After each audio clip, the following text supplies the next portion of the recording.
CPIM এর 4 দফা দাবিতে বিভিন্ন জায়গায় কর্মসূচি সংগঠিত হয়। বিভিন্ন জায়গায় এই কর্মসূচিকে সামনে রেখে সিপিআইএম পথসভা সংগঠিত করছে। আজ কিছুক্ষণ আগে প্রতাপগড় অঞ্চলে অঞ্চল কমিটির অফিসটি খোলা হয়েছে সিপিআইএম নেতৃত্বের উপস্থিতিতে। সিপিআইএম প্রতাপগড় অঞ্চল কমিটির অফিসটি দীর্ঘদিন ধরে বন্ধ ছিল বলে নেতৃত্ব জানিয়েছেন। আজ সেখানে পথসভা সংগঠিত হয় প্রতাপগড় বাজারে, নিচের বাজারে সেখানে পথসভা সংগঠিত হয়েছে। তার আগে প্রতাপগড় অঞ্চল কমিটির অফিসটি খোলা হয় সিপিএম নেতৃত্বের উপস্থিতিতে। আমরা সেই দৃশ্য একবার সরাসরি দেখব, নেতৃত্বের বক্তব্য শুনব।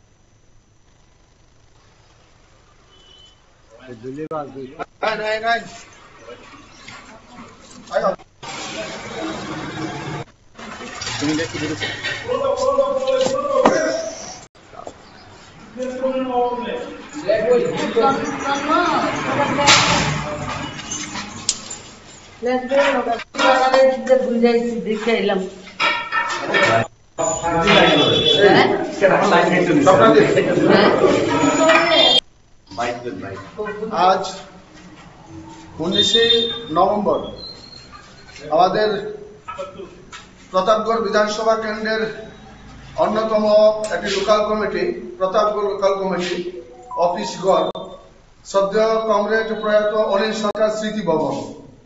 আজকের দিনে আমরা এই অফিসটি আবার পুনরায় খুললাম।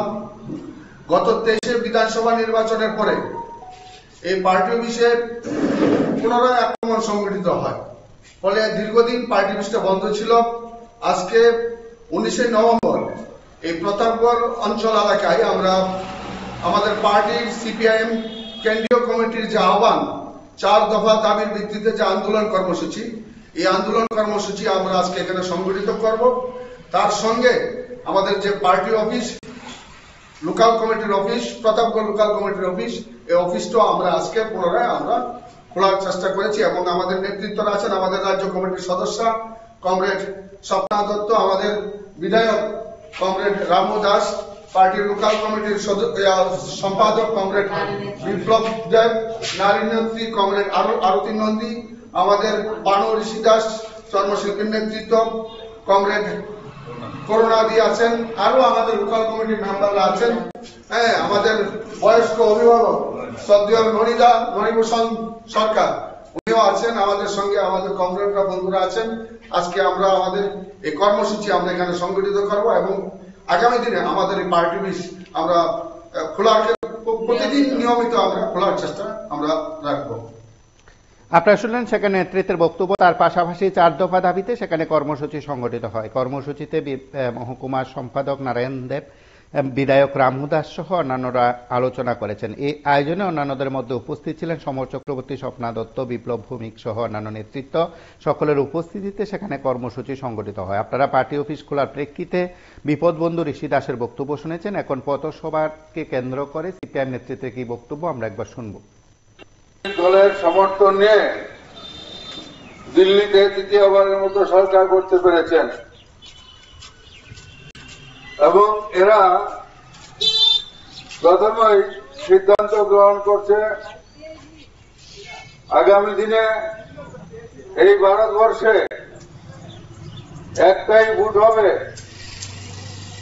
One vote one nation.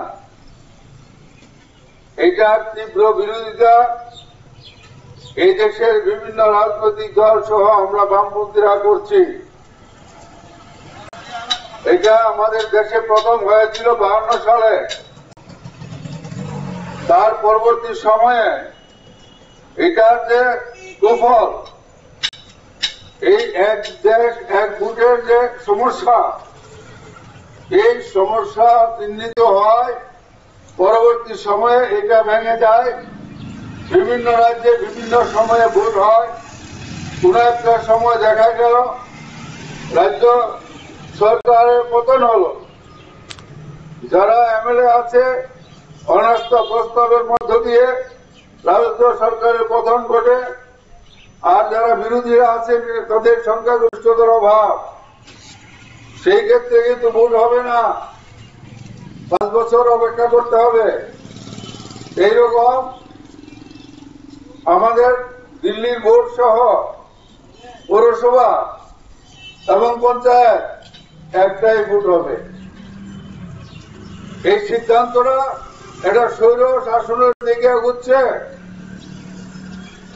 কাজে তার তীব্র বিরোধিতা আমাদের পার্টি সিপিআইএম সহ আমরা বামপন্থীরা এবং অন্যান্য বিরোধী রাজনৈতিক দল যারা আছে তারা এর বিরোধিতা করছে।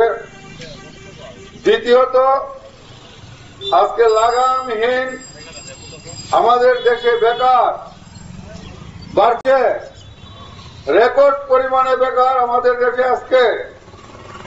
আর এইটাকে অনুসরণ করে আমাদের যে রাজ্য যারা বলেছিলেন বছরে 50,000 চাকরি দেবে প্রথম মন্ত্রিসভা থেকে, সেখানে আজকে দেখলাম আমাদের রাজ্যে বেকার সর্বভারতীয় স্তরে যে বেকার সমস্যা, বেকারের সংখ্যা, তার তুলনায় এই ত্রিপুরা রাজ্যে বেকার সংখ্যা অনেক বেশি।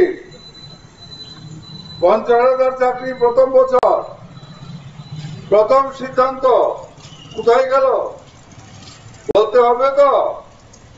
দ্বিতীয়বার যেভাবে হোক ক্ষমতায় আসছে, কিন্তু বলতে হবে এই রাজ্যের মানুষ জানতে চায় ঘরে ঘরে শিক্ষিত অর্ধ শিক্ষিত যারা বেকার আছেন, ডাক্তার, ইঞ্জিনিয়ার, নার্স ইত্যাদি, তাদের কি হলো। আমাদের রাজ্যে প্রচুর খালি পদ, একটা পদও পূরণ করছেন না। আমরা শুনছি মাঝখানে জেআরবিটিতে কিছু লোক নিয়েছে ক্লাস 4, এবং সেই লোকের এই নিয়োগে চাকরি পাওয়ার জন্য engineer, MA pass, BA pass তারাও দরখাস্ত করেছে এবং একটা অংশ পেয়েছে। আপনারা শুনলেন সেখানকার নেতৃত্ব বক্তব্য রাখতে কি কি বিষয়গুলো উল্লেখ করেছেন। প্রতাপগড়ের বিধায়ক রামু দাস কি বলছেন আমরা একবার শুনব। আমরা দেখছি যুক্তরাষ্ট্র কাঠামো যদি দেশের মধ্যে, যুক্তরাষ্ট্র কাঠামো দেশের মধ্যে এভাবে চলতে পারে না দেশ, তাহলে যুক্তরাষ্ট্র কাঠামোটি উঠে থাকবে না আগামী দিনে। কারণ এক দেশ এক ভোট হলে কোন রাজ্যের মধ্যে যদি একজন লোকসভা সাংসদ উনি প্রয়াত হন, তাহলে 5 বছর সেই জায়গাটা অপেক্ষা করতে হবে। 5 বছরের মধ্যে ভোট আর করা যাবে না। তাহলে উনি যে সাংসদ হিসেবে ওনার যে কাজ, এই কাজটা ব্যাহত হয়ে থাকবে। তার জন্য আমরা সমস্ত রাজনৈতিক দল বামপন্থীদের সঙ্গে আমরা বিরোধিতা করছি। সেটা বিধানসভা হতে পারে, সেটা পার্লামেন্টে হতে পারে, এমনকি রাজ্যের মধ্যে যে ইলেকশনগুলো হয়, পৌরসভা, পঞ্চায়েত, এডিসি, এগুলোর মধ্যেও ঠিক একরকম ভাবে হবে। আপনারা শুনলেন সেখানকার নেতৃত্ব কি বলছিলেন। মূলত 4 দফা দাবির বিষয়ে সেখানে আলোচনা হয় এবং আলোচনার অন্যতম বিষয়বস্তু ছিল এক দেশ এক নির্বাচন, তার বিরোধিতা করা। তার প্রেক্ষাপটে সেখানে আলোচনা হয়েছে গোটা রাজ্যের কর্মসূচি নিরিখে সেখানে বলা হয়, এবং প্রত্যেক জায়গায় কর্মসূচিতে সিপিআইএম নেতৃত্ব এই ইস্যুতে সেখানে কথা বলছেন। কিন্তু আজ প্রতাপগড়ে একটু ব্যতিক্রমী বিষয় হলো, দীর্ঘদিন ধরে সেখানে সিপিআইএম পার্টি অফিস খোলা যায়নি, আজ সেখানে খুলতে পেরেছে। সেই বিষয়গুলোই সিপিআইএম নেতৃত্ব তুলে ধরেছেন। আপনারা সঙ্গে থাকুন, দেখতে থাকুন PV24।